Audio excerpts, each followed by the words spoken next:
Imagine being born in a world where your very first breath does not make you free, but already owned. A world where children, barely able to walk, were torn from their families, sold in markets like livestock, or captured during raids and wars. Their lives reduced to property in the hands of powerful masters. This was not a rare tragedy. This was the grim reality of the Middle Ages. Tonight, we're peeling back the curtain on one of the darkest, most disturbing truths of the medieval world: the horrific life of child slaves. We'll uncover how they were bought, sold, and exploited, the brutal conditions they endured, and the twisted justifications that allowed society and even religion to look the other way. Before we dive in, let me pause for just a second.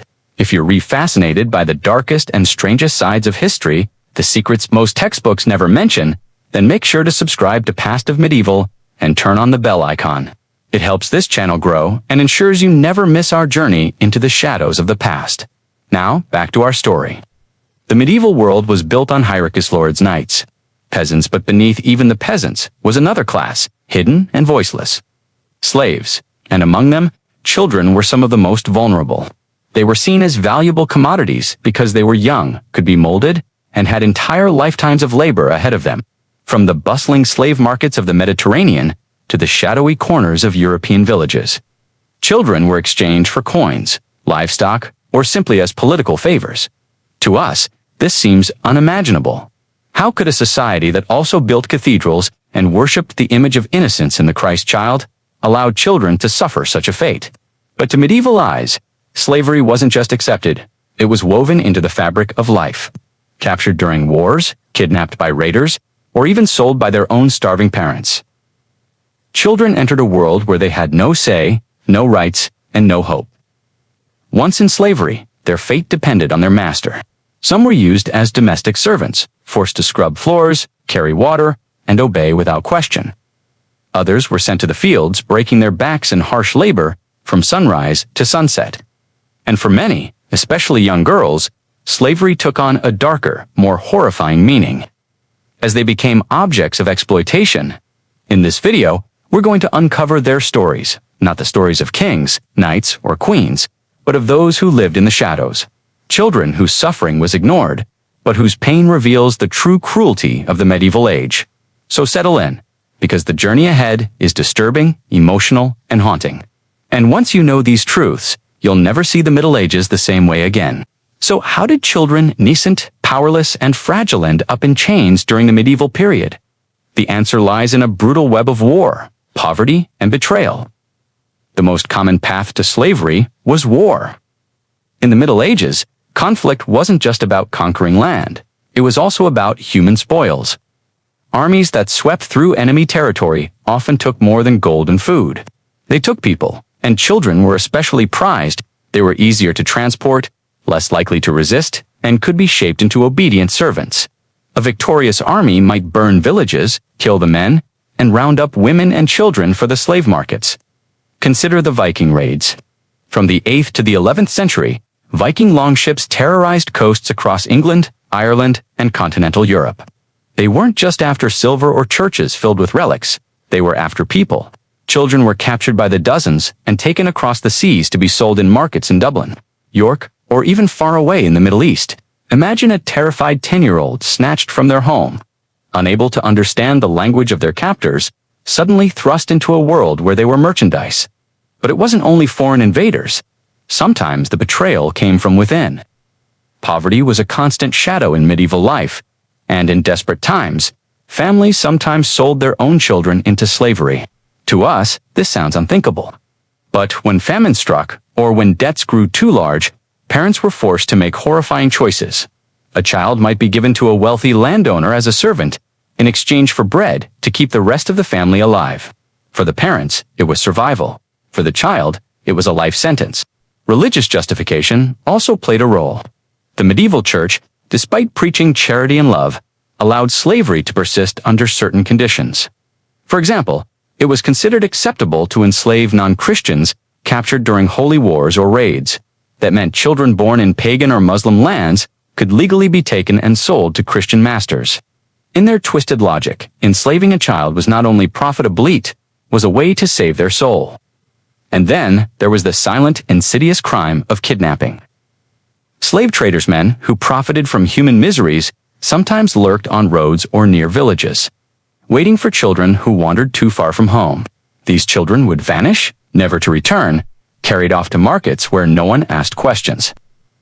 For those who became enslaved, the nightmare had only just begun. Once taken, children were stripped not only of their freedom, but of their identity. Names were changed, families were separated. A boy might be sent hundreds of miles away from his home, never again to hear his mother tongue. A girl might be forced into servitude so demeaning, it destroyed her spirit long before adulthood. This, perhaps, is the most haunting truth. Medieval society accepted it.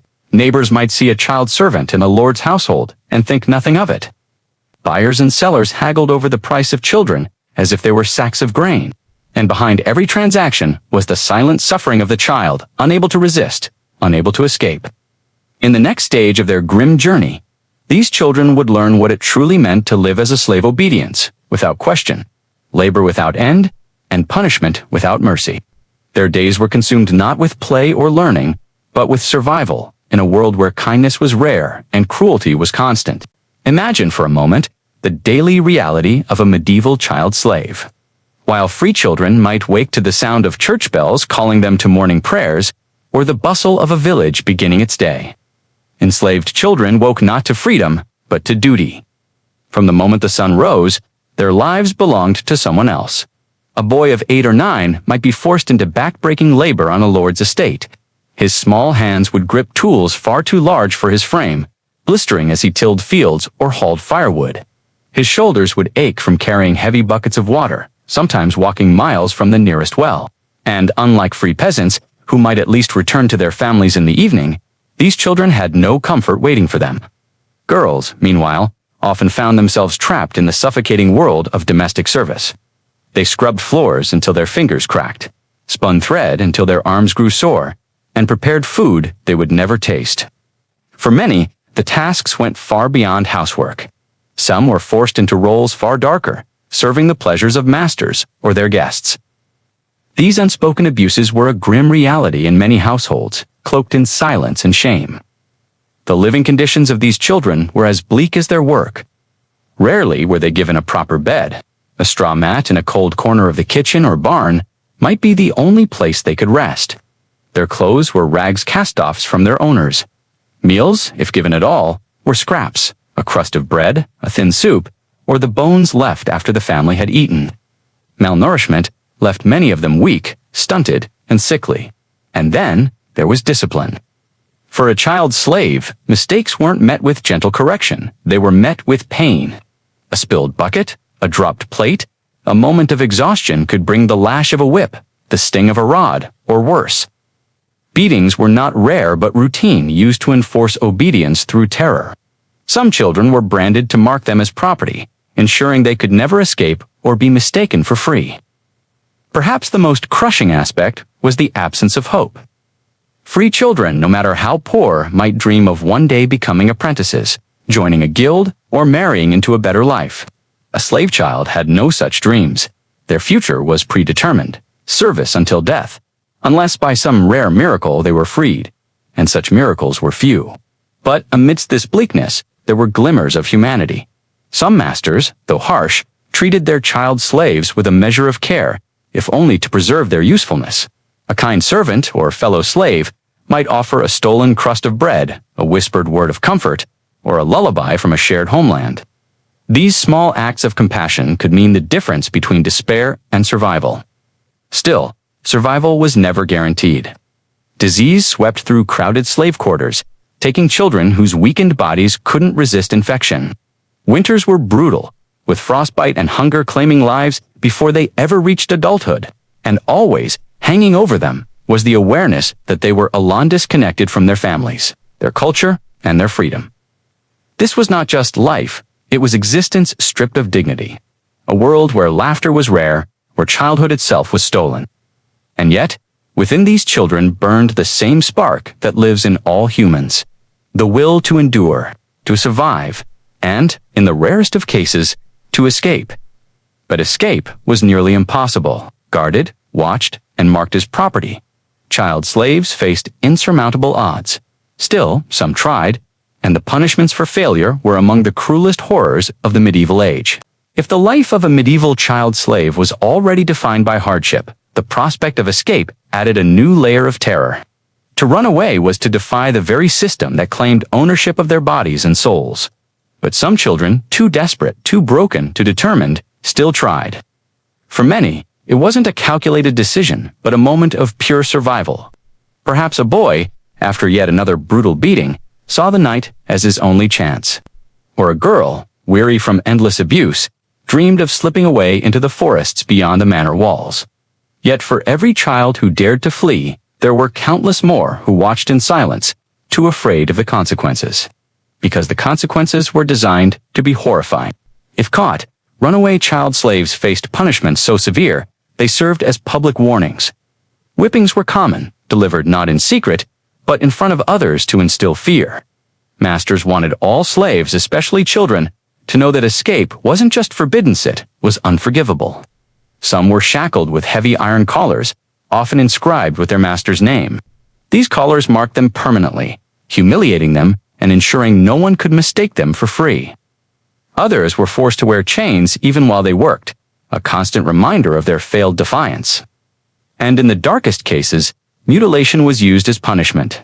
Fingers, ears, or noses might be cut off to mark them as untrustworthy and to make future escapes impossible. This brutality wasn't only physical, it was psychological. It stripped children of any lingering hope, chaining them as much in spirit as in body. But the most terrifying punishments were reserved for those who made multiple attempts or encouraged others to flee. In such cases, the penalty could be death, hanging, burning, or leaving children to starve in cages near the manor gates were not unheard of. These gruesome displays turned children into examples, living or dead to discourage rebellion among the enslaved. And yet, stories of successful escapes did exist, though rare and shrouded in whispers. Some children fled into the anonymity of crowded medieval towns, hoping to disappear among beggars and laborers. Others sought refuge in monasteries, where certain monks or nuns took pity on them, protecting them from their pursuers. Still, others joined outlawed bands in the forest, trading one harsh life for another, but at least gaining freedom. Ironically, the church sometimes stood as both protector and oppressor. Certain laws condemned the enslavement of Christians, meaning baptized children occasionally had a path to freedom. But enforcement was rare, and loopholes were many. Wealthy lords and clergy often ignored these rules when it suited their power. The fear of punishment, combined with the immense risks of capture, ensured that most enslaved children never attempted escape. Instead, they endured, clinging to the faintest sliver of hope that their masters might one day grant them manumission, or that fortune might somehow change their fate. But the truth is, for the vast majority, their chains were lifelong. Childhood blurred into adulthood, the years marked not by growth or opportunity, but by service, suffering, and submission. And in this bleak cycle, one of the darkest truths emerges. Many medieval child slaves never lived long enough to see adulthood at all. Disease, exhaustion, malnutrition, and violence claimed them early, erasing their stories from history before they could even be told. Those who survived carried scars, physical and emotional, that would remain with them forever. Yet their suffering was not entirely forgotten. Chronicles, court records, and even letters occasionally reveal glimpses of their lives, reminders of the countless children whose existence was stolen. And through these fragments, we glimpse a haunting reality: the medieval world's dependence on the silent labor of the most vulnerable. What remains now is to ask, how did medieval society justify this cruelty?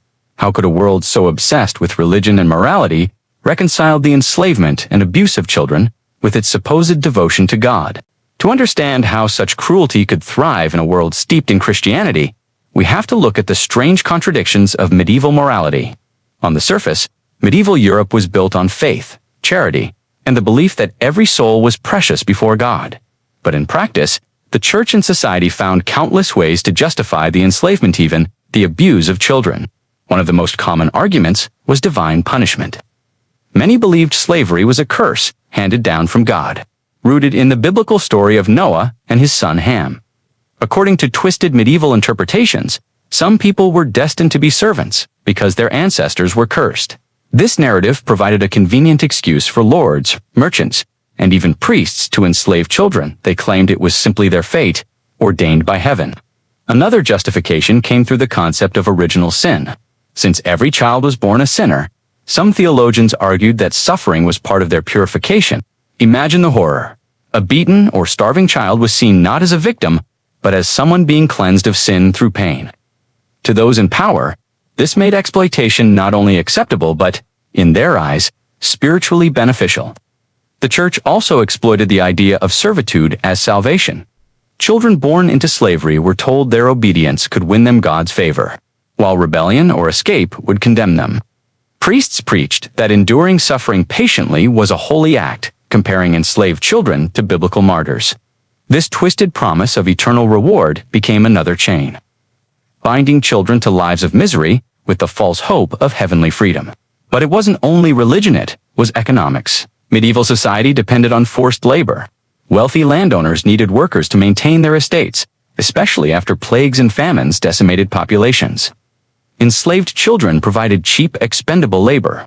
Their youth made them flexible, small enough to crawl into mines, agile enough for dangerous millwork, and obedient enough to serve wealthy households without constant revolt. In towns and cities, child slaves became commodities in the growing marketplace. Records show them bought and sold alongside livestock. Some merchants even specialized in trafficking children, shipping them across regions as if they were goods. The fact that children were considered property, not people, made it easier for masters to rationalize their cruelty. And then came the legal system. Laws in many medieval regions codified child slavery, making it virtually impossible for the enslaved to seek justice. Contracts, charters, and decrees often described children as inheritances passed down like furniture or land. In some cases, if a slave woman gave birth, her child automatically became the property of her master. Entire generations were trapped before they even drew their first breath. Still, cracks sometimes appeared in this wall of justification. A few religious voices, usually monks or scholars, questioned the morality of enslaving children. They pointed to Christ's words about protecting the innocent, warning that child slavery was an abomination. But these voices were rare, often silenced by the louder demands of wealth and power. The most shocking hypocrisy lay in the hands of the clergy themselves. Many monasteries and convents owned child slaves, using them for labor within holy walls. While priests preached mercy, some directly participated in the buying and selling of children. This duality, piety on the outside, exploitation on the inside, reveals how deeply entrenched slavery was, even in the very institutions claiming to uphold morality.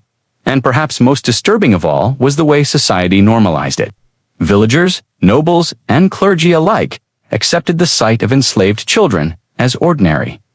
A child in chains wasn't seen as a tregiate, was part of the expected order of the medieval world.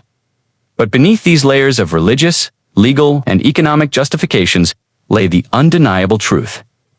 Child slavery was not about God, sin, or salvation. It was about power. It was about control. It was about the ruthless exploitation of the most vulnerable, for the benefit of the privileged few. Yet, even in this dark system, some children managed to resist, not just through escape, but through quiet acts of defiance. Refusing orders, breaking tools, sabotaging crops, or seeking protection in the church were dangerous but powerful ways of fighting back. These sparks of resistance remind us that even in the bleakest times, enslaved children were not merely victims, they were human beings who longed for freedom. And that longing would, over centuries, become one of the forces pushing Europe to slowly abandon slavery. But before that change came, generations of children endured horrors we can barely imagine today. Imagine being a child in medieval Europe, no, older than 8 or 9 years old, yet your life was already marked by backbreaking labor, hunger, and cruelty. For enslaved children, every single day was a battle to survive, with no escape and no comfort. Let's start with the most basic human need. Masters rarely provided enslaved children with proper meals. While noble families dined on roasted meats, spiced stews, and fresh bread, their child slaves were given the scraps. Often this meant watery porridge, stale crusts, or spoiled leftovers. Malnutrition was rampant. These children's bodies, still growing, weakened quickly, leaving them more vulnerable to disease. Some records even describe children so desperate that they scavenged through animal feed or refused just to fill their stomachs. Shelter was little better. Instead of warm beds or protective roofs, many slept on cold floors in stables or damp corners of kitchens. Blankets were a rare luxury. Winters were especially brutal, with frostbitten fingers and toes a constant risk. For a child, nights were not a time of rest, but of shivering, teeth-chattering endurance. And then came the work. From sunrise to sunset, enslaved children labored without pause. On farms, they carried water buckets heavier than their small frames could bear, tended livestock in harsh weather, or pulled weeds for hours under the beating sun. In manors, they scrubbed floors, polished armor, cleaned chamber pots, and served at feasts they could never partake in. The most dangerous work, however, came in industries desperate for small bodies. Mines often employed enslaved children, forcing them to crawl into narrow shafts where grown men could not fit. Imagine a child, no older than 7, working in choking darkness, surrounded by collapsing stone and toxic air. Many never made it back to the surface. In mills and workshops, children risked mangled hands and crushed limbs as they worked with heavy machinery. Others were sold to traveling merchants and forced to carry loads far too heavy, stumbling through muddy roads until their feet bled. Their pain was seen not as tragedy, but as profit, every ounce of their energy squeezed for the benefit of their masters. Discipline was brutal. Children who faltered under the weight of their tasks were beaten with rods, whipped, or branded. Some were chained at night to prevent escape. Others were locked in cages as punishment, treated more like animals than human beings. The cruelty was meant to instill obedience, but it often left lasting scars, both physical and emotional. And what about play, the natural right of every child? For enslaved children, play was almost non-existent. A stolen moment of laughter, a stick used as a toy, or a brief game in the dirt might occur in rare flashes, but even these were risky. If caught, a child could be punished simply for taking joy in a world that allowed them none. Childhood, the one time in life meant for innocence and discovery, was utterly stripped away. The psychological toll was immense. These children grew up knowing only pain, fear, and servitude. Many did not live long enough to see adulthood, their bodies broken by malnutrition and labor. But those who did survive often carried trauma that lingered for life. The very idea of family, safety, or love became distant dreams, overshadowed by years of degradation. Yet within this nightmare, there were whispers of compassion. Some enslaved children formed close bonds with each other, creating fragile networks of solidarity. A stolen loaf of bread might be shared among them, or an older child might shield a younger one from a master's wrath. These small acts of humanity were lifelines in a world determined to crush them. Even more rare, but not entirely absent, were sympathetic figures among the free population. A kind servant, a monk, or even a villager might occasionally show pity, slipping food to a hungry child, or turning a blind eye to small acts of rebellion. These gestures did not end slavery, but they reminded enslaved children that not every adult was their enemy. Still, these brief mercies could never outweigh the horrors. For the vast majority, life was an unending cycle of hunger, exhaustion, and fear. Enslaved children lived not as children at all, but as tools, expendable, replaceable, and easily forgotten. And yet, their suffering left an indelible mark on history. These young lives, so often erased from records, shaped the very foundations of medieval society. Their labor built castles, tilled fields, and fueled economies. Without them, much of the medieval world could not have functioned. But their stories, their humanity, was buried under centuries of silence. And it is that silence we are breaking today. In the bleak and merciless world of medieval slavery, resistance might seem impossible, especially for children. They were small, weak, and completely under the control of their masters. Yet, history shows us that even in the darkest circumstances, the human spirit does not simply surrender. Some enslaved children found ways, subtle or bold, to push back against the system that sought to crush them. The most common form of resistance was quiet defiance. A child might deliberately work slowly, pretending to be weaker than they actually were, forcing their master to lose time and patience. Others would forget tasks or spill food while serving. Tiny acts that seemed insignificant, but offered them a sliver of control. For a child stripped of all freedom, even the smallest act of disobedience could feel like reclaiming a piece of themselves. Then there was theft. Hunger gnawed constantly at enslaved children, so stealing food became not just rebellion, but survival. A stolen apple from an orchard, a chunk of bread from the kitchen, or even scraps tossed to dogs could mean the difference between life and death. Of course, if caught, the punishment was severe whippings, shackles, or worse, but many children took the risk. The choice was stark: starve or steal. But some children dared far greater risks. They tried to escape. Imagine a young boy, barely 10 years old, slipping away in the dead of night, barefoot and terrified, hoping the darkness would hide him from pursuing guards or dogs. Or a girl who followed the river's course, convinced it would lead her to freedom. Most who attempted escape were recaptured. Their punishment, brutal branding, mutilation, or even execution. Yet, the fact that they tried at all reveals how desperately they longed for freedom, how courage burned even in the smallest and weakest among them. Occasionally, enslaved children found allies. Monks, priests, or even common villagers sometimes sympathized with their plight. A wandering friar might grant sanctuary to a runaway, or a peasant family might hide a fugitive child for a few days, knowing the risks. These rare moments of kindness became lifelines, proof that not everyone in the medieval world accepted slavery as inevitable. But perhaps the most extraordinary resistance came through collective rebellion.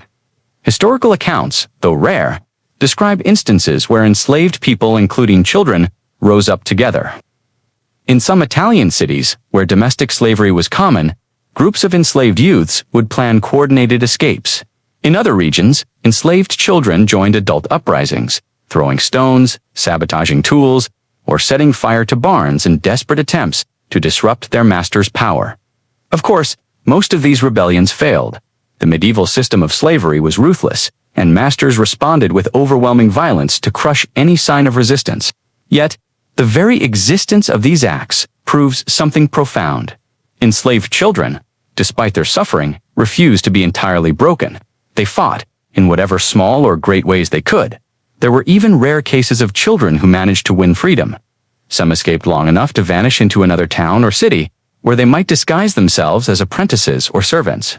Others were freed by sympathetic masters, often under the influence of the church's teachings about mercy. And a few were even ransomed or purchased out of slavery by relatives or religious groups, though these were exceptions, not the rule. Freedom, however, was never civil.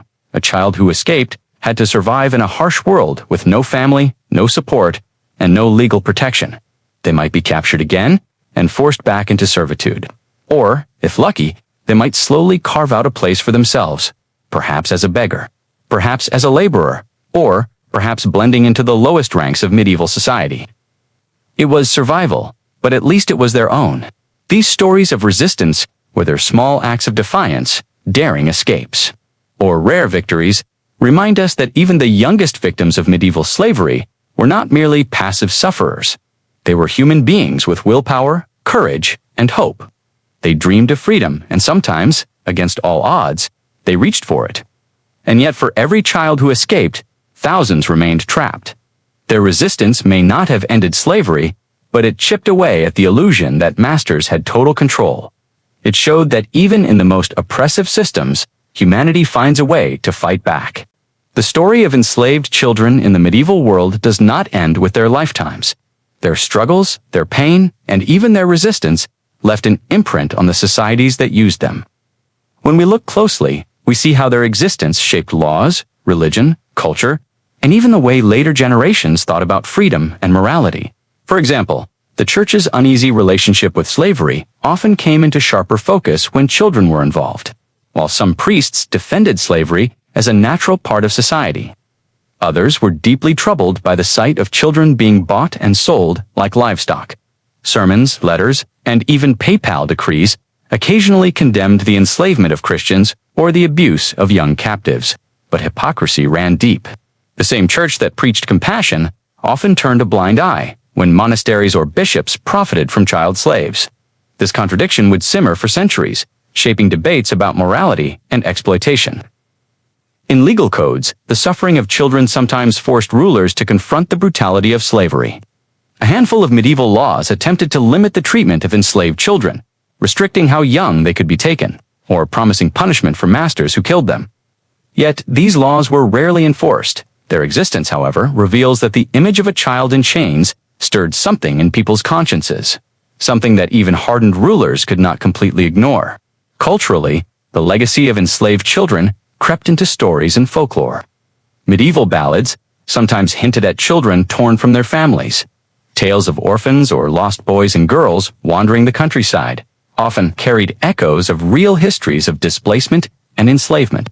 Even religious plays staged during feast days occasionally touched on themes of captivity and liberation, reminding audiences consciously or not that bondage was part of their world. The memory of enslaved children also influenced how societies thought about inheritance and bloodlines. A child born to a slave was often automatically a slave, a practice that created deep moral dilemmas for medieval nobles and monarchs, who fathered children with enslaved women. Some of these children were hidden, erased from memory, or denied recognition, while others were paradoxically elevated to positions of power, carrying with them the stigma of their origins. These stories haunted royal courts and whispered through villages, shaping how medieval people thought about legitimacy, purity, and honor. Even rebellion carried echoes across time. The stories of child runaways or small revolts became warnings, whispered among slave owners about the dangers of treating even the youngest captives too harshly, and for the oppressed themselves, these stories became sparks of hope. A boy who had once escaped into the forests, or a girl who found refuge in a convent, became legends of survival proof that freedom, however fleeting, was possible. And what about today? The echoes of medieval child slavery are not as distant as we might wish. Modern society still wrestles with the scars of forced labor, child exploitation, and human trafficking. When we look back at the medieval world, we are forced to ask, how much has really changed? The tools and justifications may be different, but the core cruelty using children as property remains a stain on human history. By uncovering the horrific truths of medieval child slavery, we do more than tell dark stories of the past. We force ourselves to confront the uncomfortable reality that cruelty thrives when society looks away. The children of the Middle Ages had no voice, no protection, and no future unless others spoke up for them. And in remembering them today, we are, in a sense, giving them back the dignity and humanity they were denied. So when we tell their stories, we are not just exploring history, we are holding a mirror to our own world. The lives of these forgotten children remind us that freedom, compassion, and justice are not gifts handed down by rulers or institutions.